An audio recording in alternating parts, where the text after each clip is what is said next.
Короче, моны салып беришкен, а двери деп анан чалсам, орус аял алды, короче, бияка алып келип бербейсиңерби, а двери указывать этпей эле го дейт.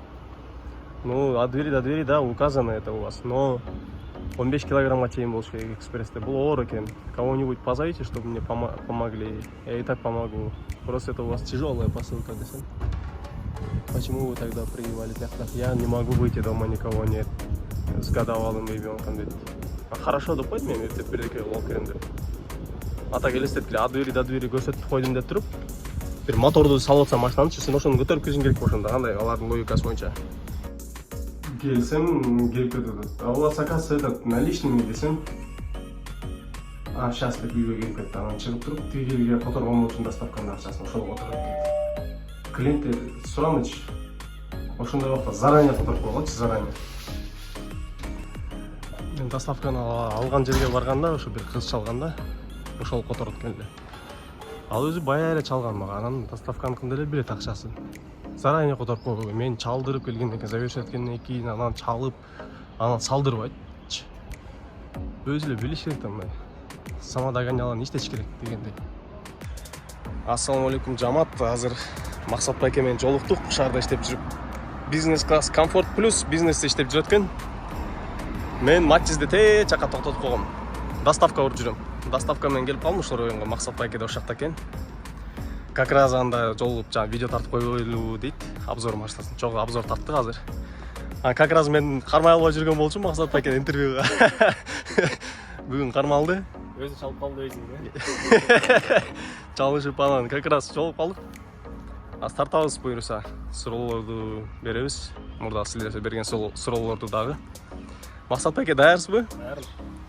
Ачык айкын жооп бергенге Кыргызстандын конституциясын кармап алып колду коюп алчумун айтыпчы. Чын жүрөктөн. Көтөрө эмес, мындай жамдан кыйынчылык болсо көтөрүп эле койсом болот, Кыйынчылык болсо жооп берип, секретный жерлер болсо. А так канча айкын, ачык айкын айтсаңыз, ошончо жакшы дегендейчи. Эми биз өзүбүздүн эле коллегалар бар эле көргөндө билесиз. Бишкектеги эле. Суроолорду айтпай атпайсың, мага атайынчы ошо. Интриговать этип, Интриговать этип чалалы. Көрө элем дагы. Ошто жооп берем, ачык эле. Анда кандай кылалы? Сиздин машинаңызга отуралыбы? Мен айрым. Машинага отуруп эле. Машинага отуруп. Ассаламу алейкум, Максат байке. Алейкум салам. Сизден сылыңдар иштер. Жакшы, өзүң байсың. Үйдөгүлөр, бала чака, жеңемдер. Жакшы. Баары жакшыбы? Жумуш болуп атабы? Болот, иштеп атабыз. Таксопарк кандай жакшы иштеп атабы? Кыска иштеп атат, Анан сизге мен суроолор бар болчу да, көптөн бери бере албай жүргөнчү. Көз 4-5 айдан бери жол албай, тарта албай жүргөнбүз болчу. Убакыт болбой сизде менде делечи. Анча көппү суроо. Суроолор көп эле. Опасный эмеспи чынысы? Опасный эмес, жакшы. Нормально эле. Нормально. Давай анда баштай бер. Баштай берейин анда суроолорду, Бул жакта өзүмдүн деле суроолорум бар, анан анча-мынча элдердин деле суроолору бар да. Потому что таксопарк жөнүндө анан опытный водительден мнениясын уккусу келет, жаңы баштагандарчы. Секреттер жөнүндө, например, таксидеги. Биринчи суроо, өзүңүз жөнүндө бир аз айтып кетсеңиз, канча жылкысыз, каяктан болосуз, ошолордун баары. 90 жылкымын, 35темин азыр. 4 балам бар. 3 кыз, 1 эркек. Каракол шаарынан болом. Ысык Көл область. Ошоктон төрөлүп, ошоктон чоңоюп, ошоктон мектепте окуп. Ошондой. В общем, университетти бүткөн эмесмин, бирок школдун бир канча классын бүткөм. Конкретно айтпай эле коеюн канчасын бүткөнүм, бирок ошо университетте окуган эмесмин. Бишкекке келгенге канча болду бияка иштеп атасыз? 2012-жылы келгем. 2012. Таксини, ооба, так 2012 келдим. Канча жашта болчуңуз ошондо? Ошондо 90 болсом, 22 жашта. 22 жашта болсоңуз, Канча жыл болуп калат? 13 жыл болуптур келгениме. 13 жыл болуптур. Келгенден бери кандай сфераларда иштедиңиз? Мурда иштеген сфераларыңыз кандай сферада иштедиңиз? Көлдө болобу, бияка таксиге кантип келип калдыңыз? Негизи эле көп эле жумуш бар. Официант эле иштеп жүрдүм. Официант болуп иштегем, велосипед менен кишилерди ташып иштегем көлдөн.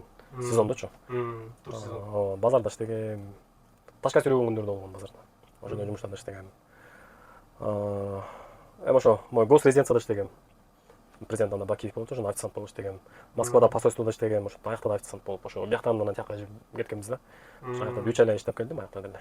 Командировка болуптур да, Ошондон иштеп келип, анан Караколдо жүрүп, анан 2012 кайра 2011-жылы Москвага барып, келип, Караколдо 1 жыл жүрүп, анан компьютерный клуб ачкам Караколдон. Анан иштеп жаткан жакшы болбой, анан ошо Бишкекке кетип калгам да 2012-жылы.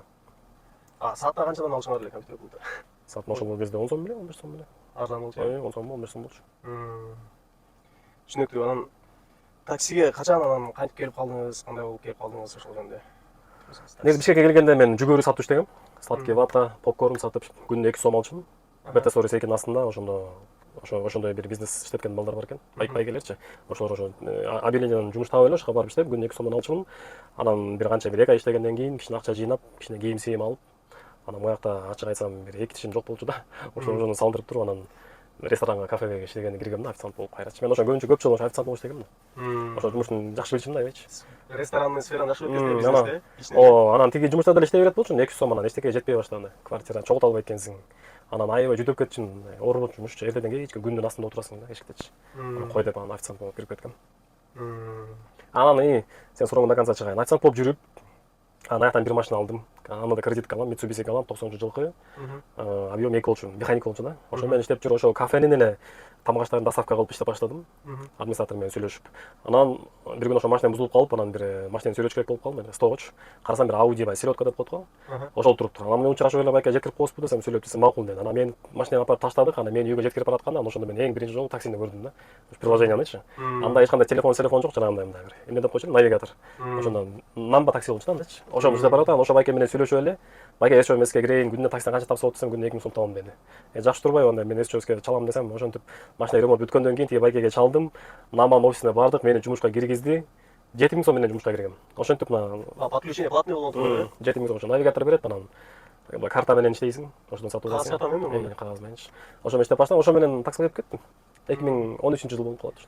Значит, сиз кагаз карта менен иштеп жүрсөңүз, могу адрестерди панораманы деле билип калат экенсиз, анча билет экенсиз, Панамераны билбесем да, бирок мына любой көчөнү билем да. Каяктан башталат, башталышы, каяктан бүтөт, примерно кайсыл пересеченияда, номер үйлөр. Катуу катуу, негизи карта менен иштегендер күчтүү билет шаарда. Биз Яндекс навигатор менен эле мындай туруп эле жүрө бересиң го, картаны. Навигатор менен жатпайсың эчтеке. Жатпайсың. Тиги чийип берген жолду карап коюп жүрө бересиң да. Максимум биз жолду мындай карап коебуз, бир сай алыстатып болду да, ошону примерно план кылып койсуң болду, жатпайсың да. Таксиге ошол кайсы жыл болчу ошол сиз? 2013. 13 23-тө 10 жыл болсо, 12 жыл болуп калыптыр э? Ооба. 12 жыл. Сүрөттөр билинип турат, заслуженный таксист Кыргызской Республики деп эмеге кирсең да. Белый домдобу? Белый дом. Тамаша. One magazine дегенде вручениялар берет, ошону сиз алган кезде медаль. Алып элем, негизи таксистерге берилсечи, көп жыл иштедим. Эмгексиң экен. Костюм кийип чыгасың ресторанда. Сары шляпа мындай кепка менен. Анан таксиге келгенде ощущениялар биринчи кандай ощущениялар болду? Анан эмнеси жакты, эмнеси жакпады, эми башында башталгандачы. Эң башында кийин деле, ошо башында деле. Такси башында жакпаган моменттер деле болгон жок. Такси аябай жактым башында. Тиги жумуштар менен салыштырмалуу. Өлүп иштедим. Эле кайф болуп. Эң кызык жери Бишкекти билбейсиң да. Анда мисалы менен бияктан Яндекс заказ берет го. Илгери болсо мындай болчу да. Бияка чыгат, өзүң тандап, өзүң басасың. Список мененчи, анан басаң навигатор ачылбайт, эч кандай көрсөтпөйт. Анан кээде болуп калчу мындай. Турган жериңдеги заказды мындай кое берүүчүсүң да. Сен адрести билбейсиң да. Ошентип бир 2 айдай кыйналып, анан андан кийин уже нормально көнүп кеттим да.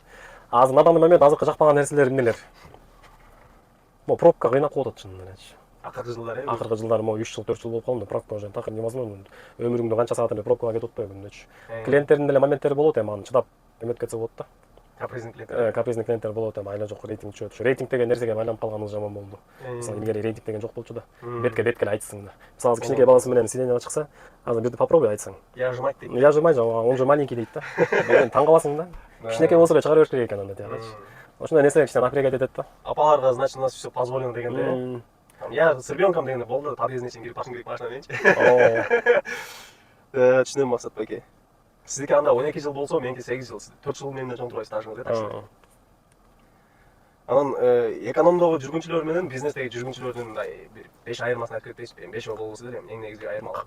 Канчасын сезип жүрөм, ошону айтып кетейин. Канчасын билсем. Заметный. Короче, экономдо көп сүйлөйт элдер. Сенин тиги ата энең каяктан болот, ошого чейин сурап атышат да. Бизнесте ал нерсе жок. Бизнесте уже мындай. Здравствуйте, едем сюда дейсиң, да дейт. Всё, ушундай да. Баргандан кийин до свидания болду. Кээде эле бир-эки суроо берип калбаса эле мындай почти сүйлөшпөйсүң. Ошонусу жакшы. Башың оорубайт да. Экономдо мен дагы мурун иштегем да. Брат, каяктан болосуң? Машинең арендабы, эмне, канча төлөп, канча табасың, канча балаң бар, аялың каякта, канча жыл. Ошондой суроо бар да. Негизи ал деле жакшы дейм, общениячы, бирок баягы таксиде билин, анысы деле нерв болуп, пробка болуп атсаң, кайра сүйлөй берсең, эме болуп кетесиң да. Ошо клиенттердин ошол эле айырмасы бар, анан эмнеси? Центрда жүрөсүң бизнесте көбүнчө. Акчасы жакшы санайт. Машинең таза. Чийлер. Чийлер жакшы. Ошондой. нервный успокоительный Ооба, биякта мындай кайф менен иштеп жүрөсүң да. Просто бирок заказ азыраак особенно кыш келгенде. Анан акчасы жагынан да салыштырып айтып кеткенде примерно экономдо кечке иштесең 12 саат тынбай. Анан комфортто тынбай иштесең, эми комфорт плюс бизнестечи. Тынбай иштегенде эми анда да комфорт плюс эс алып эле отуруп анча заказ аласың го. Экономдо көп эмес. Бирок ошон акчасы жагынан кандай 12 саат линияда болсоңуз. Экономдан көптөн иштелик, мына негизи мына бирдей эле болуш керек акчасычы. Просто бияктан көп напрягаться этпей иштейсиң да ошо акчаны. Азыраак километр жүрөсүң. Азыраак жүрөсүң. Бирок ошол эле акчаны таап. Бирок ошол эле акча чыгыш керек да мындай. Прям мен биякта билесиң заказ аябай көп эмес да. Бирок ошо азыраак эле жүрөсүң, анан мындай чарчабайсың да. Чарчабай спокойно кирип кетесиң. Жакшы настроение менен главное. Анан выкупка канча машина алдыңыз сиз общий мурдатан бери? Выкуп жана лизингтен алган машиналарды айтып атасың го. Так, ошолор болсо, так, Sonata K5. Sonata K5, New Race кайра K5. 4-тү чыгардым да негизи аяктан. 4-тү чыгардыңыз, э? Азыр данный момент канчасын аренда берип койдуңуз? Канча сизде бар азыр турат? 5 аренда да. 5 арендада? Ортодон аяктан албай эле наличка сатып алган моменттер болгон, ошол машинадан чогулган акчаларга мисалы өзүм иштеп чогултупчу. Ошол баарын коштуруп алган машиналар бар. 5 арендада, анан өзүңүздүкүн азыр недавно алдыңыз, обзор тарттык, ушул машинада отурабыз. Ооба, ошол. Касем өзүңүздүкү ушул. Муну өзүм айдайм. Муну берейин деген ой жокпу? Аренда жок. Айдап турабы? Для себя депсиз, э? Бул не такси турбайбы, мындай поликтер? Не такси. Жанагы экен. Кабралин экен, э? Атайын ушу не таксисин издедим да. Такси по-любому ошо Касем айдагандар, көптөн бери айдагандардан сурап сүйлөшсөм, колдон келсе не такси ал деп эле такыр болбой коюшту да. Пробег 200 миң 297, 200 миң экен. Сиз алганда канча болчу дедиңиз? 199 800 беле ошондой 500 жүрүп жүрмүн да. 500 км элеби? Жакын эле алмадым. Базар жок. 2 эле куруп кетти да ошондо, э? Жылы 2021. 21. Таксопарк ачуу качан ой келди сизге? Таксопарк ачкангачы. Ошо видеолорду тартып жүрүп эле ошо мен таксопарктар менен иштеп калчу эмес белем. Реклама алчу. Анан Лайн, да? Лайн. Анан эмнени аны реклама кыласың, андан көрө өзүң ачпайсың, Макс брат. Сен менен иштейбиз дегенде мындай деп. Коллегалар айтты. Коллегалар ошондо отуруп эле чото. Ошакта мындай түрккө болду да. Кстати, Лайн демечи, Лайнда сиз реклама алып калчу элеңиз го өзүңүз таксопарк ачып экен. Ошонун рекламасына секрет болбосо канча алчусуңуз? Эң башында 20 миң алгам, биринчи тартып баштаганда. Аяк 50 миңге чыктык да айначы. Айына 50 миң. Айына бир 4-5 ролик өзүңүз калаган нерсе тартып койсо. 5 ролик анан YouTube'дан 5 ролик, TikTok'тон прямойлорго чыгып келип айынга иштегиле ушундай моменттер болчу. Социальный сеттерден сиз короче рекламируйсуз. Түшүнүктүү. Анан паркка канча расход кетти? Сиз парк ачтыңыздан кийин канча жыл ачтыңыз? Былтыр эле ачтым. Былтыр, э? Былтыр февралда. 24 февралдын башында ачтым. Расход көп эле кетпейт экен мындай. Ойлогом бир 500 миң миллионго чейин керек болуш керек деп анан эметип чыксам 150 миң сом салдым, Яндекске салыш керек экен. Балансыңызда? Яндекстин лицевой счетуна ошо 150 миң сом салат экенсиң. Анан бир ноутбук алдым 35 миңге. Анан айда жана печать, ИП, СИП, там ушундай бир флешка, документация тияк биягына да бир 10 миңге кетет экен. Анан электрондуй подпись аласыз, э? Электрондуй жанагы счет фактуралар тапшырасың го. Өзүңүз барып эле бухгалтерлерге ошону берип койсоң, ошол сенин эмеңе кирет. Аны тапшыра берет да. Анан эмнелерге кетет? Жана Number 1-га салдым акча 50 миң сом. Биздин айдоочулар, коллегалар өзү чечет го акчаны. Ошого салдым. Ага, өзүңүз салып турушуңуз керек. Салып турасың, ооба. Сен кээде болуп калпайбы, мен чече албай атам Number 1-дан акчамды деп. Калчакта значит ал таксопарк ошол жерге акчаны салбай койгон да. Убактында. Сиз азайып калып десеңиз, сразу салып турушуңуз керек. Ооба, азайып. Сен бизде өзүнүн отдельный приложение бар да. Number 1 бизнес деп коет. Ошонун ичинде сеники канча акчаң калды, таксопаркын карап турасың. Азайып баратканда тар салып коесуң, тилер салып коюшат, ошо кайра чече берет деши. Ошо где-то 250 миң кетти го дейм. 250 миң вообще. Вообще 250 миңге кетти, бирок ошо офис жок эле, үйдөн иштеп баштадык башында. Мен баягы Яндексте карадым да, логистик ачсаң ал арзан эле го, мисалы үчүн 100 миң деп турат минимальный суммасы таксопаркачы. 100 миң баланс деп мен окуган боюнча азыркысы. Анан доставка ачкан болсоң 8 миң эле баланска салсаң, ачып салсаң болот экен да. 8 миң сом менен ачсаң болот экен. Ошондой эле ачып салбайсыз сизде. Логистик жок да паркта, э? Ооба, биздики обычный эле доставка анан. Жок, обычный эле доставка, бирок такси аккаунт. Такси именно. Бирок логистиктики айырмасы болот экен го приложениеде. Именно доставка аккаунт деген айырмасы болот экен. Корпоративный заказдар көбүрөөк келип, чисто курьерский аккаунт болот экен да, мисалы үчүн. Баягы көрүклөр экономду, комфорт плюсту коштуруп, доставканы кошуп коюп атпайбы? Калсаң включать этипчи. Тигинде только доставка курьер эле болот экен да. Ошондой ачып салбайсызбы? Ойлонсо көрүш керек экен ал боюнча. Яндекс, например. Бизге бул эле доставкабыз мощный иштеп атат. Элдер урат конкретно. Бирок мен байкаганда обычный мен эле иштеп жүргөм да, таксиде кылып, анда доставканы кошуп. Анда заказдар азыраак болчу да доставкадачы. Ошондой аккаунт менен иштеп жүргөм. Чисто Матиз менен эле иштеп жүргөм, только доставка менен. Бирок такси аккаунт болчу. Логистик эмес. Логистикке киргенде уже көбөйүп калды да заказдар. Корпоративный дегенде көбөйүп калды. Куликовдон тиги бул жерге барачы. Ошондор көп болуп калды безналар.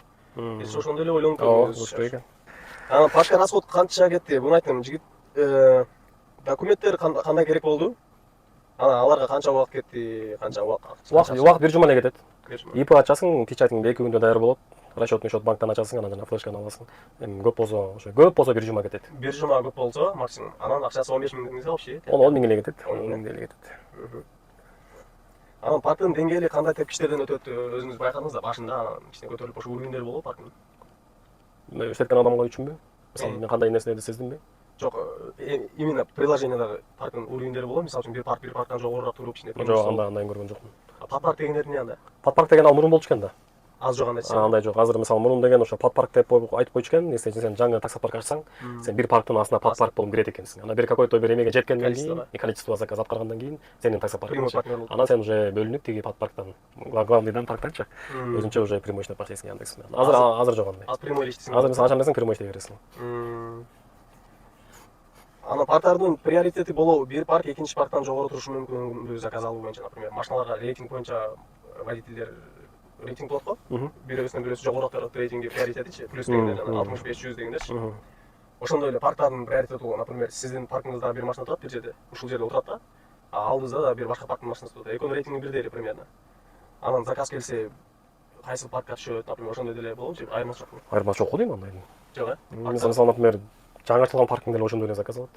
Кээбирлер айтат го, биздин паркка келсеңер заказдар көбүрөөк деп чалат. Эми ал рекламада. Реклама. Мен лично ошентип ойлойм. А так система бирдей эле. Система ал Яндекстин системасы кайсыл Яндекстин политикасы негизи мен ойлойм, машинени батыраак жибериш керек да клиентке. Ошон үчүн ал эң жакынын тандап туруп урат да. Если например, могу жерде 5 отуруп калсак, кийинин рейтинги жакшы, машинеси жаңыраак болсо, может ошону карап калыш мүмкүн.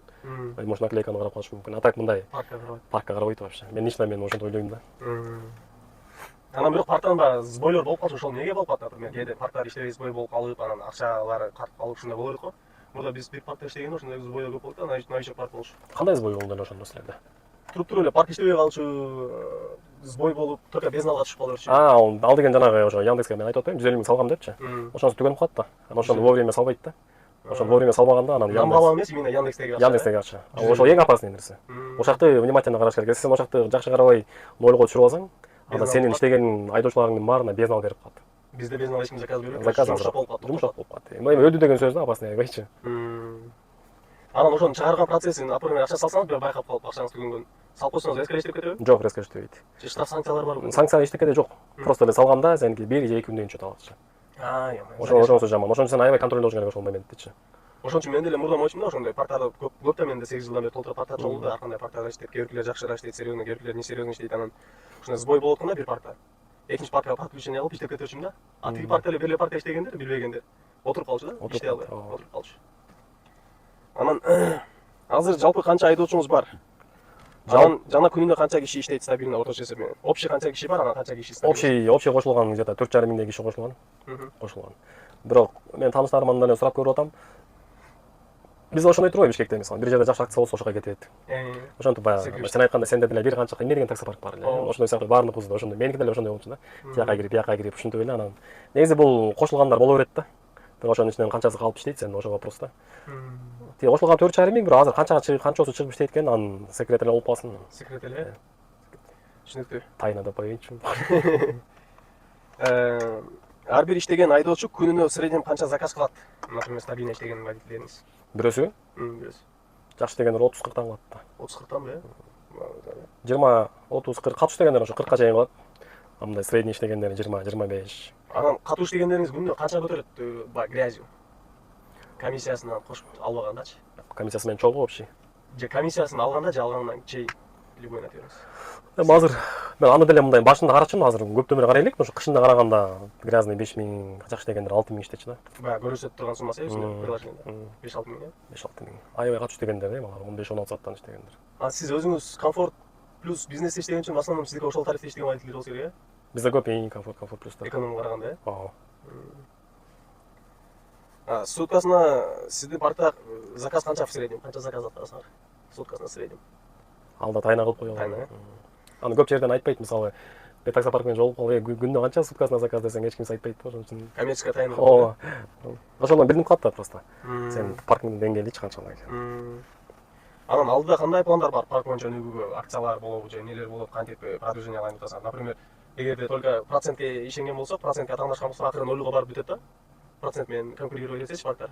Бирөөсү 3%, бирөөсү 2% кылат, бирөөсү 2,5, бирөөсү 1%, бирөөсү 0,5 кылсат кийин чыгыпчы. Анан ошого эле басым жасаган болсо эконом кылам деп адамдар ким процент аз кылса ошого эле иштей бербейт да туурабы.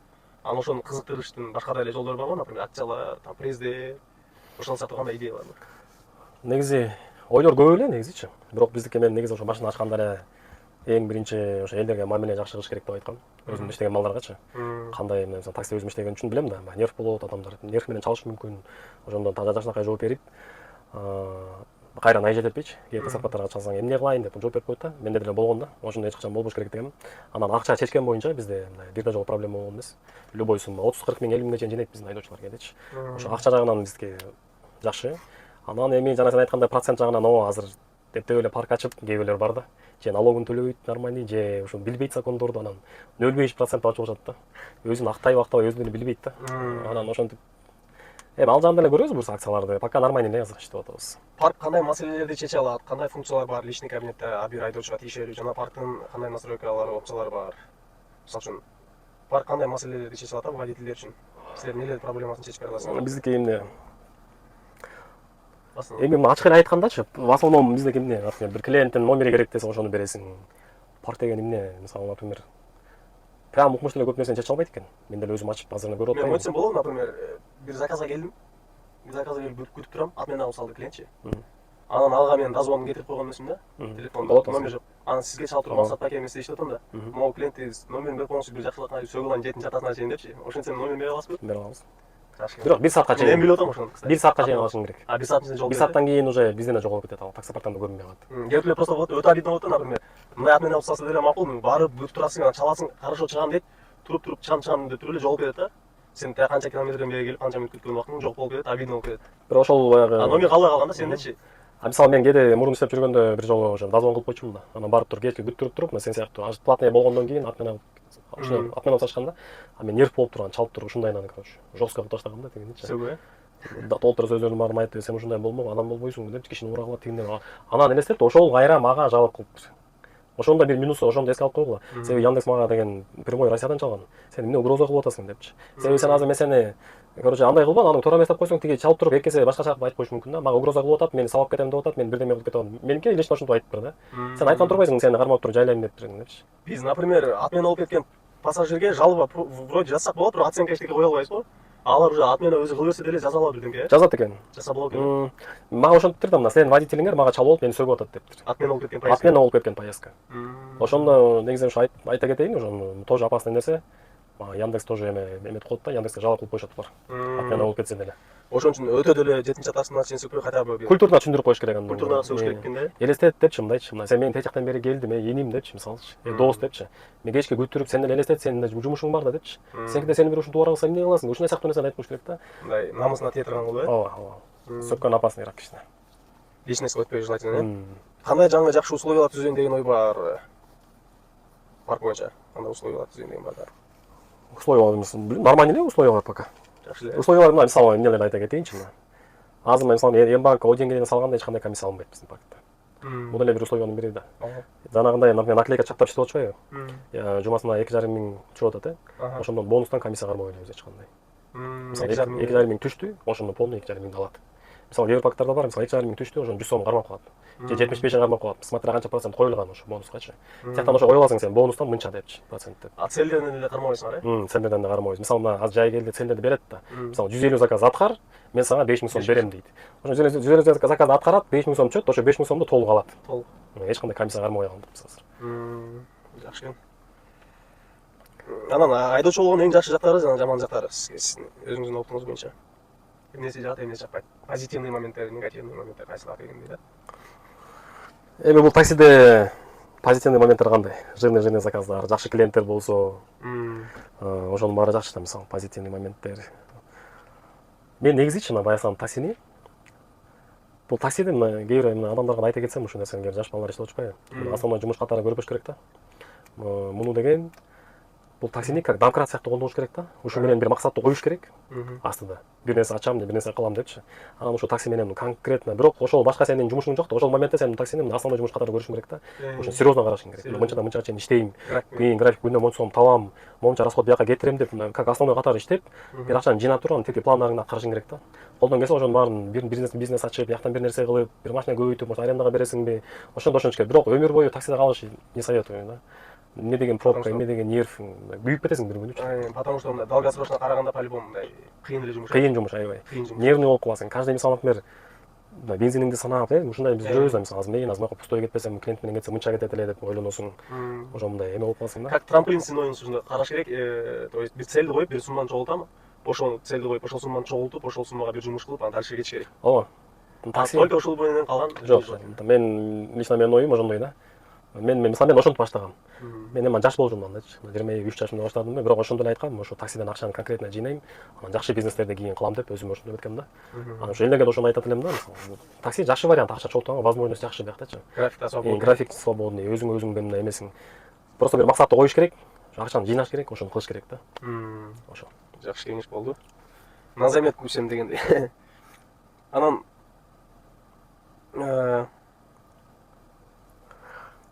айдоочулардын көйгөйүн жумуштагы чечүүгө сиз эмне кадам жасайсыз? Например, эмне кадамдарды кыласыз? Проблемаларды чечүү үчүн Кыргызстандагы Бишкектеги сиз мисалы үчүн сиздин колуңуздан келе турган нерсе бул дешим. Ошолордун эң негизги кандай көйгөйлөрүн чечкенге аракет кылат элеңиз? Таксилердинби? Негизи бул таксиде деген чоң бир көйгөйлөр бар, ошо клиенттерчи. Негизи водитель менен айдоочу менен пассажирдин экөөмүн жакшы бир кеткени жакшы да. Ошо биздин көпкө видео чыгарып, ушу клиенттерге бир нерсе жеткириш керек болуп атат да, что таксист бул нормальный адам. Сен таксист чакырсаң эле сен герой эмессиң бияқта, сен андан өйдөрөөк эмессиң. Биз баарыбыз теңбиз депчи. Ушу мындай культура жок болуп атпайбы? Таксистерге мамилеси үчүн мисалы өздөрү заказ берет, туура точкага коюп алса, эмнеге бияка келип алдың дейт да, мисалы. Анда сен өзүң жылдырып кой да ушул жерге. Өзүнүн колу же лишний водитель. Ошондой бир мындай. Кичине бизде ниже көрөт да. Болбосо сен надо будет анан мээң жакшыраак иштейт, может жакшырааксың, кыйыныраксың даже. Анан баа такси десе эле уже ушундай бир эме понятие бар да. Ошону мындай бир культураны киргизиш керек болуп атат да. Көп видеолорду чыгарып, что таксиден бар адамдар жакшынакай менен сүйлөшкөн, үйрөнгүлө. Алар өзүнүн жумушунан калат, ошо жакшы акча алат. А силер да өзүңөрдүн зависит эткен нерсени туура кылгыла деп. Ооба да. Келгенде отурганда учурашып, саламатсызбы деп мисалы. Саламатчылык эже биякабы, байке биякабы десек, байке ооба деп койсоң. Мисалы кээде сурай берсең, кеңке жооп беришпейт да. Жиниң келет. Саламатсызбы десең, учурашпайт. Таң каласың да кээдечи. Негизи адамды ошондой билет дейт го, например, водительге, таксистке мамиле кылгандан кандай адам экенинчи. Анан официанттарга кандай мамиле кылгандан кандай адам экенин жыны жүзүн көрсө болот дейт го. Сиз как раз официант деле болуп иштегенсиз да. Ооба, официант болуп иштегем. Ошондой моменттер болсо керек, мисалы үчүн бир паралар отуруп кетип, анан водительге кандай мамиле кылганын көрүп, анан ошо менен жүргөндөн же ошого турмушка чыккандан же ошо ойлогондон передумать эткендер деле болсо керек. Ооба. Бул мамилеси башка адамдар ушундай кыла турбайбы, мага эле мындай болуп көрүнөт экен депчи. Таксиден аябай байкалат. Официант болуп жүргөндө деле ошондой адамдарды көрчүмүн. Сфера обслуживания жүргөн кезде көп, акча мындай адам менен мындай телефондон кээде клиенттер мененчи алуу деп 1-2 сөз сүйлөгөндө уже түшүнөсүң да почти кандай адам экенин. Бенч тонунан эле. Ооба, мисалы көңүлгө жакпайм мен сразу атынан алсам. Активностька деле карабайм да. Аны менен кырылышып пастаяка баргы чакты. Еще рейтингди түшүрөт ал мененчи. Мен лучше спокойно атмен алып коем, аттан активность 5-6 заказды көтөрүп алам кайрачы. Мына чалганда деле ассалам алейкум десең, азыр дегенде уже. Жок, мисалы бир кирме айтып берейин. Чалат да. Алло десең эле. Извините, байки, а вы где стоите? Я вот здесь стояла, фигня, я, кажется, что-то неправильно заказала, или, может, вы неправильно подъехали, это нормально. Правильно поднести информацию. Могу сөзүң, тура сүйлөсө, ошондо сага да жагат. Вы там что ли стоите? Да, давайте я сейчас подъеду, просто мне сюда вот показала деп туруп, кайра бара каласың. А кээбилер бар. Алло дейсиң да. Алло, а что ты туда подъехал? Я же здесь стою, десе эле уже түшүнөсүң, уже ясно. Бул точно рейтинг өлү дей бер да. Сразу отмен алышсыз. Эми сиз водительдин количествосуна иштейсизби, болушунча көп регистрация кылып, анан же качествосуна постоянно иштеген лояльный водительдер болот өзүңүздүн, постоянно сиз менен. Ошолорго мамиле жакшы кылып, ошолорго жакшы условия түзүп, ошого басым жасайсызбы? Же количествого кабыл? Количество деген болбойт экен таксопаркта. Количество мисалы моменттер болот, күнүнө келгенде 20-30 кишиден регистрация кылган моменттер болду, бирок эң жакшысы ошо жакшы качество көрсөтсөң, мисалы 100 водительдин 10 калса деле, зато 10 сонун иштейт да. Сен да ошолорго жакшы мындай условия түзүп иштесең болот экен. Ошолор менен мамилени жакшы кылып, условия түзүп, офиске чакырып там, Ооба, себеби по-любому мендин баарына жакпайсың. Ошо мындай катташып алар менен мындай сүйлөшүп, чай чыгып офиске келип, мисалы, келишет, кофе, чай, пай ичип. Бизде үйдө, то есть офисте отуруп бир туугандай эле. Ушундай да, мындай жакшы болуп каласың да. А бирок бизди да жамандагандар бар, аны ачык эле сөз. Мисалы бул мындай экен, максат мындай экен дейт мисалы. Себеби эми жашоо ушундай турбайбы, эми анда по-любому жаба албайсың. Бир жерден болбосо бир жерден минус болот сенден. Может чынында эле бизден кеткен, может чынында эле бизден кеткен эмес, жөн эле может айтып атат. Анда надо разобраться да ал нерсе боюнча. Эми жүрбөйсүң да, эмне кылдым мен сага, келчи офиске, кел, давай разберемся, тигиндей мындай дебейсиң да. Хорошо деп коесуң. Значит, сиз количествого эмес, качествого мындай. Аз водитель болсо эле аз болсун дегенде, Ооба. мындай Көбүрөөк иштесин деген ойдомун да мен. Мисалы негативге кирип кетпей. ооба, бир күндө 50 киргизип алып анан эртеси күнү кайра ошо бир 40 чыгып кетсе. Долгосрочный перспектива. Лучше күнүнө бир 5 кирсең зато ошолор мындай. Айлап биз менен иштеген жакшы да. Биз ошолордо уже тааныш болуп калабыз жакшы. Уже чалганда эле кандайсың байке деп ушундай учурашып. Анан сиз өзүңүз таксиде көп эле иштеп жүрөсүз көп жылдан беричи, именно Яндексте. Анан кандай проблемалар бар экенин билесиз приложениеда, именно Яндекстин өзүндө деле негизи такси сферасында анан ошолор кандай проблемалар бар, ошолорду чечкенге парктардан влиять эте алабы, мисалы жасап алабы Яндекске. Ошолорду аракет кыласызбы кээде? Негизи жазабыз. Негизи ооба жазабыз. Общий проблемалар, например, конкретный бир водительдин индивидуальный проблемасы эмес, общий. Общий проблемалар боюнча да жазабыз. Сбойлор, кээде дагы бир проблема, комиссия боюнча, например. Сбойлор дейш, ал системный проблема болуп атпайбы? Технический кээде глюк берип калат, мисалы, действительно аны уже айтишниктер жасайт да. Мисалы, например, кандай десем, аэропортто баягы да, зоналарды чоңойтуп берди азыр мисалычы. Бул кичинекей эле зона эмес. Ошондой серьезный нерселерди эметиш керек да. Анан барганда мисалы кандай проблемалары бар дагы? Тарифтер боюнча мындай парктар жасап болот, тарифтерди көтөрөлү келгиле депчи, бир парктар. Парк негизи бирок эми жазса билбейм, ошону чечпей, бирок мындай чечти дегенди уга элек, бирок биз мисалы кээде жазып турабыз биз делечи. Эми мондой болуп атат. Мисалы баягы комфорт плюстан тесттер өтпөй атат. Ушуну чечип бергиле эртерээк. Эми бул тоже кайра эле системный проблема да. А мындай конкретный проблемаларды айтсаң чечпейби билбейт экен ушу Яндекстечи. Бирок муну жазган моменттер болот бизде деле. Түшүнүктүү. Анан парктардын ээлери бири-бири менен чогулуп кеңешип, алдыга маселелерди, көйгөйлөрдү коюп, ошолорду чечкенге иш аракеттери болобу, Яндекс менен чогулуп кайрылып обращение кылыпчы? Же ар ким өзүнүн жеке проблемасын чечип, өзүнө төшөк такмайбы? Короче, бизде деле баягы таксопарктын группасы бар да. Таксопарктардын, Чисто таксопарктын группасы бар. Эми аякта деле ошол да. Эмнеге мындай, эмнеге тигинде, каждый өзүнүкүн эметет да, аракет кылат. Өзүнүн интересин даштаган аракет кылат да. Анан общий баарыңар биригип туруп, ошону жанагы чечкенге аракет кыласыңар, например, таксопарктар сообщество бар да силерде. Ошолор биригип, таксопарктын ээлери биригип, мына водительдердин приложениядагы мындай эң чоң көйгөйлөр сиздер эле билесиз, өзүңүздөр эле водитель болушуңуз. Мисалы эмне? Мисалы, эң негизги көйгөйлөр мисалы үчүн болуп калат го, мисалы үчүн клиент отмена кылып салды, сага бонус эчтеке берген жок, жөн эле убактын кетирдим, кетип калдым. Ошондой көйгөйлөр бар. Толтура эми ошол сыяктуу маселелерди только парктын интереси эле эмес, водительдердин интересин чечкенге аракет кылсаңыз, куйсаңар. Андайды группадан уга элекмин пока. Ачык эле сөз. В основном эле мындай. В основном мисалы парктын проблемалары менен жазышат. Ал мисалы отмена боюнча Москвада деле, Россияда деле ошондой го. Отмена кылып салса эчтеке кыла албай отуруп калат экен аякта делечи. Только безнал болсо эле. Безнал болсо эле акча түшүп калат. А так бизде билесиз го, көп эле 90% эле наличка менен. Аны ошол эле 90% кайра котором дейт. Жөн эле картаны кошуп койсо болбойбу дейсиң да, ошондочу. Ошону кошуп салса эмне дейм да, ошо кошуп койсо жакшы да. Сага безнал жагабы? Безнал жагат. Мага да эле жагат безнал. Мен тиги Россияда иштеп жүргөндө ошол да. Отменалар көп кеткенде бир убакта анан койдо туруп. Наличкаларды өчүрүп эле салгачы деген паркка өчүп салган, только безнал болуп жүргөн да. Ойлонбойсуң, келесиң, спокойно отурасың, отмена кылса кайра эле буруп, нет болду кетип калдың. Гүл чайнап эле. Акча түшүп туруң. Ооба. Мага да безнал жагат, ошол аябай жакшы го негизи. Кээ бир айдоочуларга жакпайт экен, мен таң калам ошо эмнеге жакпайт. Наоборот, безнал жакшы да, блин. Ошол эле акча да. Отмена болсо гарантиясын акча аласың. Ошо да. Анан сен как будто колуң менен ашып айтат эмне кереги бар, 21-кылым. Ошол эле акча кааласаң банкоматка барып чыгарып ал, картаңа чыгарып туруп, без комиссия чечтирип ал. 100 сом алсаң, 100 сом чыгарып ал, болду, камап көрөсүң, ишенбесең. Эми 21-кылым болгондон кийин эле үйлөнүшүбүз керек да, безналга делечи. Ошол эле акча айырмасы жок. Мен да таксопарк иштетип, ошо бизде деле бар, ошо безналды жактырбаган айдоочулар бар да. Эми мындай да, ар бир адамдын өзүнүн чечими да жашоодочу. Эми хорошо жакпаса, жок ой деп мен аны кыйнабайм эч качанчы. Негизи айтам да, ошондой адамдар бар да. Бирок ал деле акча да. Безнал ал жакшы нерсе негизи. Сен, например, сен безнал акчаң настоящий акчага отургондо там 100 тыйын эмес, 5 сом, например, 80 тыйын болуп калып, же конвертациядан комиссия алынып калган болсо, бир жөн. Ошол эле кетет да. Ошол эле бойдон. Айырмасы жок да негизи. Так. Акыркы жолу качан чогулдуңар, кандай көйгөйлөр чечилди? Андай деле чогулбайт экен, значит, негизи. Негизи чогулушат экен, бирок мен деле көп барган эмесмин. Яндекс компания өзү негизи чыгарат экен. Бияка келгиле, жака келгиле деп. Баягы Яндекс заправка деген ачылбады азырчы. Ошондо жана видео менен ошо Россиядан связьга чыгып ошо айтып берип атты кандай иштетиш керек ошонусуна эле катыштым бир жолу. Аны бир эки жолу ооба бир жолу собраниясына баргам офиске. Ошо яндекс заправка ачылып калса жакшы болмок болушунча көп заправкалар менен сотрудничать этип, например, только, например, зеленый петролиум эмес, красный менен дагы Газпром, Роснефть баары мененчи иштеши. Ошондой болот дейт негизи. Удобный да, приложение кересиң, приложениеден оплатить кылып туруп эле ошо менен куюп алып кетесиң. Ошондой болот экен негизи, ошондой болот экен. Жакшы анан паркте деле жумуш азаят да, парктинчи. Снимать этип кечке чала бербейт, жаза бербейт. Өзүнүн балансында акчага бензин куюп алып жүрө берет болду. Наличкасын өзүндө кала берет. Бирок мына бизде деле иштейт азыр менин таксопаркымдачы. Бирок мен аны өзүм өчүрүп койдум. Себеби Сбойлер, сбойлер болуп атат да. Акчасы жоголуп акча чечилбей калат, бирөөнүн акчасы жоголуп кетет, куйса көбүрөөк алып коюп эле. Анан дагы мына жаңы кирди да. До конца доработка кылса, адаптировать этилгенден дагы кайра кошпом. Риск азыраак кылып коюп. Анан аренда бергендер жөнүндө эми сөз да, тема. Аренда берген условиялар менен кандай условиялар менен берген туурасында билсекчи. Например, Москвада кандай условиялар менен берген билебиз. Анан бул жакта анан башка жактарда салыштырганда эми кандай условиялар эң бизге оптимальный вариант да. Например, кээ бирлер ремонттун өзүң кыласың, айдап жүрө бер деп чисто акчаны эле алып берет да, кээ бирлерчи. Мага только акча туулуп бериш керек, машина болду, анан менин башым ооруйт, короче. Өзүң ремонт кылып, өзүң айдап. А кээ бирлер 50/50 деп коет.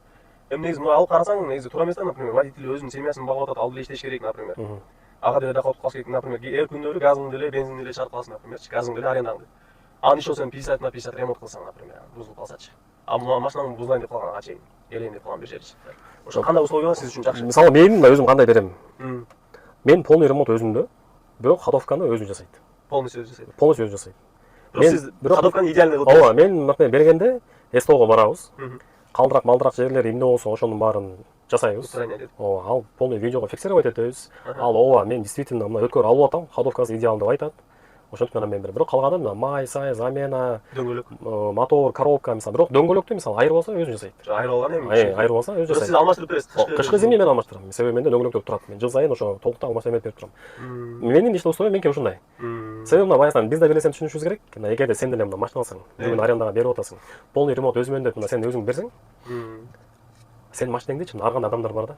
Мен бул сферада көп жылдан бери иштейм да. Чыгып туруп мына баягыдан өзү жасайт экен деп турупчу. Ушундай эле айдап таштайт, бир айда машинаң гүлүп калат да. Анан ичинен жаман болсуң деп, ушунча миң акчага ушуну жыйнап туруп алсам, машинам гүлүп калды дейсиң да. Ошон үчүн мен ошондой кылам, атайын кылгам мен ошону. Ходовкасын өзү жасаса, аяйт машинаны. Ошон үчүн менин машинамдын состояниясы жакшы болуп кармасын деп атам, и дальнейшем көбүрөөк арендага берейин деген план бар да. Ошо меники лично ошондой. Анан кээ бирлер аргандай экен, кээ бирлер мисалы полный өзүң жасайсың, мисалы мотор коробка менден деп коет экен. Аргандай экен условияларчы. Биздики ошондой условиябыз. Жакшы экен негизи, оптимальный, өтө деле тияк эмес, өтө деле от крайности к крайности эмес да, мындай оточу. Ходовка. Бирок сиз электроникасын өзүңүз жасайсыз. Ооба. Мотор коробка бүтүн өзүңүз жасайсыз. Майларын өзүм алмаштырып берип турам убакыт келгенде. А ДТП болуп калса кандай кылыш керек водителиңиз? ДТП болуп калса, Эми ал виновен же ал виновен эмес айырмасы жок да, эмне кылыш керек действиялар. Эми андайлар болгон негизичи. Биринчи очередь бизге чалыш керек. Ушундай болуп калды деп элечи. Анан барабыз. Эми болор иш болду да. Мисалы Видео тартылыш керек. Бизде мисалы канча 2-3 машинада страховка жасап койгом негизичи. ОСАГО каска. В любом случае, короче, ошо страховой компания жасап берет да. Негизи бизде ошо арендага бергендин баары страховканы жасаш керек. Жасаш керек. Ошо жакшы болот. Мисалы өзүнө да жакшы. Анан мисалы ошо арендага алып аткан адам деле акчасы жок да. Болсо машина сатып алат эле да. Ал деле жыргаган жашоодон албай эле да. Ошон үчүн ага да жакшы болот ДТП болуп кетсе. Ар кандай случайлар болуп кетиши мүмкүн да. Может уктап кетет, может алаксып кетет бир нерсеге. Эми, например, арендада иштегенде күнүнө 1000-2000 ушундай иштейсиң да, эми ачыгын айтканда. 2000 иштедиң деп кой, эми 12 саат толук иштесең 2000, максимум 3000 иштейсиң. Там газың чыгарасың 1000 сом как минимум турабы? Анан аренданы чыгарышың керек 1800, 1600, 2000 ар кандай классына жарашачы. Ошондон ашканы там тияк-бияк питаниясы менен, обед менен минус алып кеткенде ошол акча калып атат 2000. Анан ошол водитель ошол 2000 күнүгөлүк расходуна кетет, например, семейный киши болсо турабы. Продукта, тияк-бияк, оплата, коммунальный услугалар, квартира. Анан алда мисалы үчүн ДТП болуп калып 50 миңге түшүп калса анда жок да. 100 миң каяктан табат ал. Ошон үчүн страховка кылыш керек. Ошон үчүн мына ушу машинага бергендерчи. Мына машинелер бар, берип атат, значит акчасы бар да. Ошондо мына өзүнө деле жакшы да. Страховка кылып койсо, мен кылдым, 27 миң кетти. 2018-жылкы январь айында 2 штук кылдык да. Зато 27 миң кылат, мындай санасаң күнүнө 80 сом экен. Ошо күнүнө чейин санап чыккам да менчи. Күнүнө 80 сом экен. Зато кыласың, зато кайф да. ДТП болуп калса мына. Ойлонбойсуң. Жасап берет, тиги айдаган балага да кайф. Спокойно. Ошон үчүн колдон келсе бүт баарына ошон страховка кылып турам, берген жакшы болот. Ишо наоборот страховка болсо адам спокойно айдайт дагы, наоборот ДТП азаят экен негизи. Спокойнураак болгон адам өзү жакшыраак контроль кылат го. Спокойный болсо, ойлонбосо. Ойлонбосо, андай нерсе. Ошон туура, бирок кээ бирлер страховка бар турбайды урат экен да. Кээ бирлер, Келер бар экен ошондо. Анан 30-40% менен машина бергенге көз карашыңыз кандай, арендада кылбайт. То есть ошондойлор бар. Сиз угуп калсаңыз керек, сиз билсеңиз керек андай элечи. Уккам. То есть өзүнүн машинасы менен деле иштебейт, арендада деле иштебейт, выкуп деле эмес. Сен барасың бир жерге, ошолордун машинасын алып иштейсиң. Например, грязный 6000 иштесең, например, ошонун 30%-ын алып кетесиң да. 1800 сом. 1800. Грязный деген жана иштеп бүткөндөн кийинки сүрөтүн жагына чыккан айтып атасың? 6000. Жок. Общий грязный бар. Наличка менен чыгат. Комиссия менен кошкондо. Клиенттерден алган суммаңыз. Например, баягы Яндексте үстүндө көрсөткөндө графикте обычно комиссиясын алгандан кийин көрсөтүп коет, например. А бул андай эмес, например. Ал жакта 5000 болсо, грязныйсы 6000, андан көрөт. Ошол суммасынан 30% аласыз да. А эгерде тиги комиссиясынан кийинки сумманын 30% болсо, анда копейки келип калат да.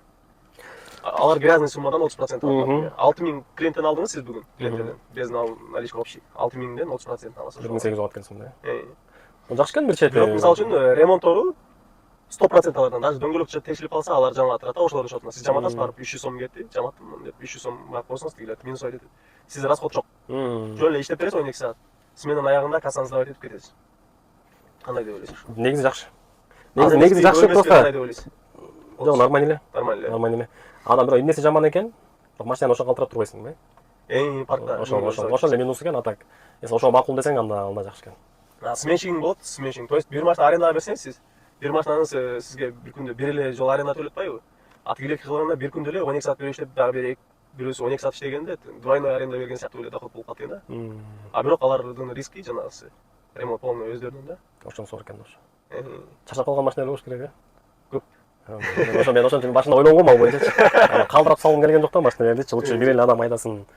Нормально эле деп койгом да.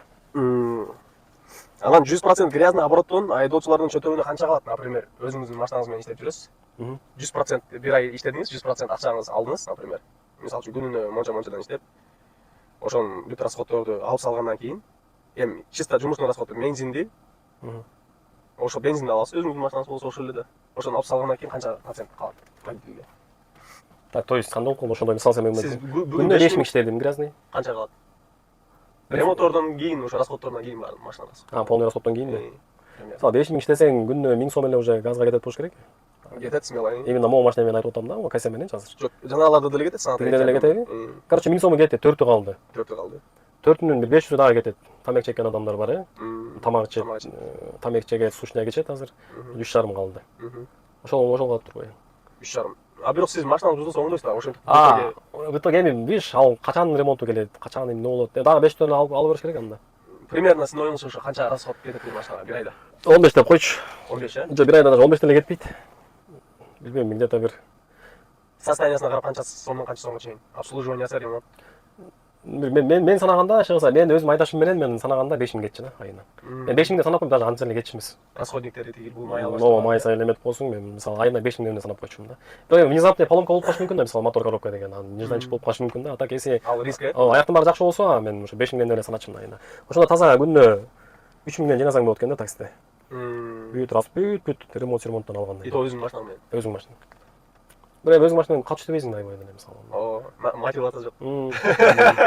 А если, например, арендада болсо, аяктан мештен көп иштеш керек болуп калат да. Түшүнүктүү, ошон үчүн да розовый очкилер жок баякта, биз болгон деле айтып атабыз да, Масапай. Эми элестетип койгула, арендада болсоңор ошондон да арендан минус айтасыңар. Ошон үчүн розовый очкилерди чечип, бүт реально эле сүйлөш керек да, сүйлөп атабыз биз баарын ошондой эле. Анан аренда болгондо ошол эле суммадан 3000ден арендан кетет. 1,5 среднем арендан. Жок, просто смотри, ал бизде өзүнүн машинабыз болгондо ошондо иштейт элек деп атпайбызбы? Арендада болгондо уже көбүрөөк иштеш керек. Катуураак иштеш. Мисалы мен мурунтан бери эле ошо грязный 5000 менин планым болчу да. Көптөн бери элечи. Ошону аткармай чегирбейсиз. Мен мисалы грязный 5000 иштейм, 1000 кетет, бирок мен тамакты үйгө барып иччүмүн постоянно. Цель коюп мындай, э? Мен домойду басам, үйгө барам, үйдө тамак жеп туруп кайра жумушка чыкчумун. Кафе, сафелерден иччи эмесмин такыр. Ошон үчүн меники расход тамакка кетчү эмес да, үйдөн ичип алчумун. Анан жаңы иштей баштагандарга кандай кеңеш бересиз? Тажрыйбалуу жаңы иштегендерге эң негизгиси бизде эмне проблема бар таксисттер менен клиенттин ортосунда. Кээ бир болбогон жерден ызы болуп кетишет. Мисалы чоң жигит, сиз эмнеге тиги жерде токтоп турасыз десе, сен ошол жака заказ бердиңби, ошон жака токтодум да депчи мисалы. Ошондой моменттерди полностью исключать этиш керек. Мисалы, сиз каякта турат элеңиз деп мисалы башкача ошону сурап кетсе болот. Бирин-бирин түшүнүү менен. Түшүнүү менен. Мисалы, мындай да, клиент кичине мындай недогоняй болуп атсачы, ошонун темасына кирип сен да контент аны менен кырылышпай, все эже аз менен барып калам, аягына турасың деп, лучше ошо ситуацияны оңдоп кеткен жакшы. Анан рулевать этип Ооба, ошону билиш керек да. Адамдар менен общение кылганды билиш керек. Клиенттин бүт баары почти мисалы жарым эле ошондой эме нервный бүтүп элечи. Жана айткандай эле таксиге баары кыйын болуп калган да.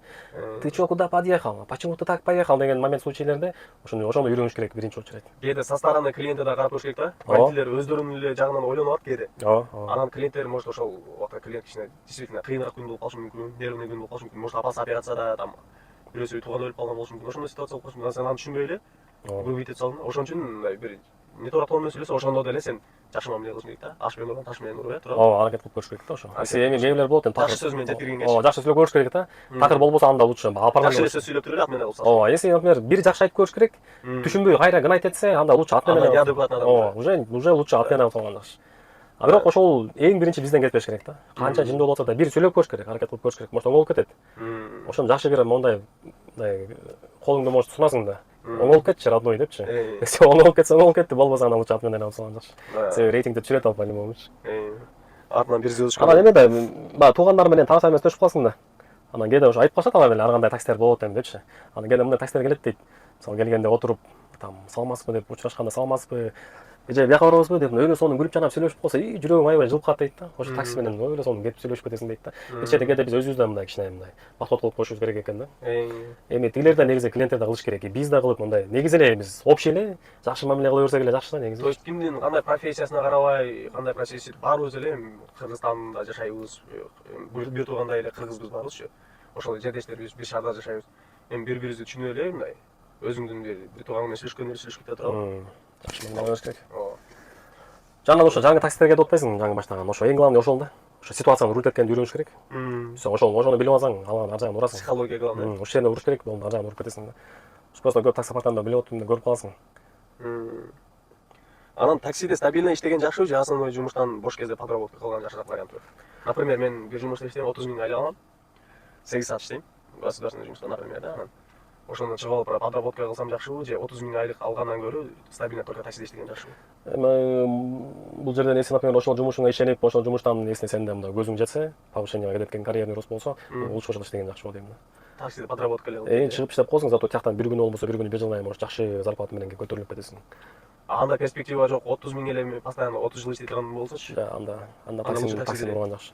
Эмне кыласың ошол жакта начальниктин астына анын сөзүн угуп, эртең менен мынча да кел, анан тигини кыл, муну кыл дегенден көрө таксини кылып эле чогултуп ошо бир бизнес кылган жакшы да андан көрө. Может бир эме фастфуд ачып коесуң, может бир мойка арендага алып иштетесиң. Может дагы бир нерсеге вложение кылып, андан көрө ошондой жакшы. Видео рекламага канча аласыз YouTube'дан минимум максимум? Минимум 5000. Сиз эми парк реклама кыласыз, өзүңүздүн паркыңыз ошон үчүн. Мындай машиналардын болуп калышы мүмкүн, же дагы башка ушул сферадагы рекламалар болуп калсачы.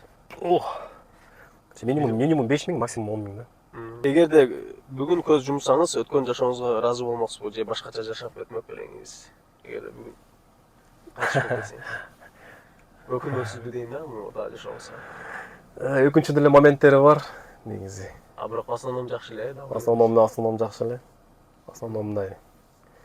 Эс ушу азыркы жашоодо эмне нерсеге жетсем, мындай өзүмдүн күчүм менен жеттим да. Кудайымдын жардамы менен, анан өзүмдүн тырышчагым менен жеттим да. А мен бирөөнөн мисалы урдаган жокмун, жеген жокмун. Мамлекеттин акчасын жеген жокмун мисалычы. Эмне деген жыл таксовать этип, ошонун акчасын жыйнап, бир жайга салам, аяктан чыгып, тиягына салам, ушинтип, ушу машинени жыйнап, таксопарк ачып, мындай карасаң жакшы эле. Бирок эми өкүнгөнүм эмне, ошо намаз окуй элекмин. Ошо намаз окубай калдым, ислам жолуна жакшы мээнет кылбай калдым депчи. Мен ошого наразы эме болуп элем, өкүнүп элем да. Эми эч качан кеч эмес дагычы. Ооба, негизи баштасаңыз болот. Планда бар негизи. Болушунча эртерээк баштай бериңиз. Анан сен окуйсуңбу намаз? 5 мал. Ооба. Молодец. Ошо сиз баштаңыз. Бурса. Урдаганга, например, баа кылмаксызбы, эгерде миллиондор болсо, акырын алып койгонго возможность болсо. Эч ким билбей турган болсо, например. Ошондой принциптер болот го керек адамда. Мисалы үчүн бир жерде бир акча турса, ошондой эч ким билбей калдырган болсо, алып деле коет да. Урдап деле коет, например, чиновниктер деле ошентип коюшу мүмкүн. ошондой эми бул акча негизи опасный нерсе да. Мисалы азыр көп айтышы мүмкүн, азыр мен жок депчи, мисалы мен деле жок деп айта алам да, мисалы. У меня всё нормально, там достатоктамын азыр депчи. Баары жакшы, бирок ошол акчаны көргөндөчү. Ким билет кандай азыркы деп билбейсиз. Бирок баягы күнү эме болду, мисалы баягы бир жерден чыксам, капоттун үстүндө бир сумка туруптур, женский. Анан билбейм, өзүмчө мындай кой дедим. Мисалы может мурут болсо, может алып кетип калат элем. Кызыгып кетет элем да, может ичинде бирдеме барбы же эмне депчи. Бирок ошону алдына жерге койдум. Баягы азыр эмеден коруп калат экенсиң, баягы үй бүлөлүк семейныймын да. 4 балам бар, ошоларды переживать этип эле, ошоларды ойлонуп каласың да. Азыр мисалы ошо сумканы может бирөө подстава кылып коюп койгон ошол жерге магачы. Менде көп эл тааныйт мисалычы.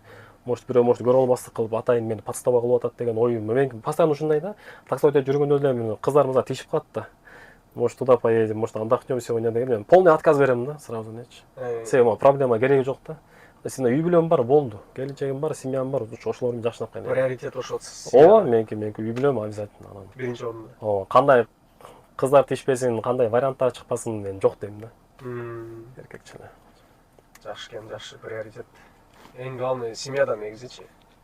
Бирок мен адамдардан эмнесин, качествосын синтетем. Айткан сөзүнө турган адамдарды мен сыйлайм да. Мен билбейм, биринчи мына любой адамдар менен эмете сүйлөшкөндө айткан нерсесин кылбасачы. Уже мындай сомнение болуп калдым ошо адамгачы. Билбейм. Если, например, эртең кылам дейт, ошосун кылыш керек да. Если кыла албай калды, чалып коюш керек. А кээ бирлер бар, эмне болсо ошо болсун деп жок болуп кетишет да. Вы человек слова, значит, да? Ооба, мен мисалы, например, колуман келсе айтам да. Мен кылам дейм. Если колуман келбесе, анда айтпайм. Если колуман келсе айтам, если ошо күнү кыла албай калсам, мен заранее чалам, ошол саатка жеткичекти. Немецкий принцип менен тактык. Мондай, билбейм, жүрөктө ушул нерсе бар да. Мисалы мен буга айттым эле, ёлки деп саатты карап кой. Ооба, чалам. Анан ошо көп адамдар мисалы мага ошол жагыма да ишенет да. Бир нерсени айтсам кылам да. Кыла албасам, кыла албайм деп сразу айтам. Анан мен да билбейм, ошондо өзүм ошондой болуп, анан элден да ошону требовать ете берет экенмин да. Сен мен келдим, сен айтпадың беле кече монусу мынчадан алып келип берем же, мисалы кече мынчадан келем деп айтпадың, эмнеге келген жоксуң депчи. Мен сени келип күтпөдүм ошол жерде депчи. Менин убактым кетти да деп мондай кичине. Болуп калат эми, чындап эле, мисалы үчүн кээ адамдар несерьезный карайт ошондой моменттергечи. Бир адамга айтып коет, башка бир адамдын убактын баалабайт да. Унутуп деле коет аны. Анан ал келип канча убактын кетирди, каяктан бери келди, анан мен иши жок, кийин чалсам эч нерсе болбогон дейли, там мындай жооп берип коет. Уктап калыптырмын, мына жумуштар чыгып калды эле, даже предупреждать этип койгон жок да, сен айтыпчы. Негизи туура эмес деп ойлойм мен деле. Кошулам сиздин оюңузга 100% эле. Негизи айткан сөз кылгандан кийин аткарыш керек аны. Ошол Максат байке сизге чоң рахмат. Болду суроолор. Суроолор бүттү буюрса, аябай сонун кызыктуу маек болду деп ойлойм. Кандай сизге деле жактыбы? Ооба, нормально. Жакшы. Коркуп аттым эле, опасный суроолор болуп калабы десем жок, нормально экен.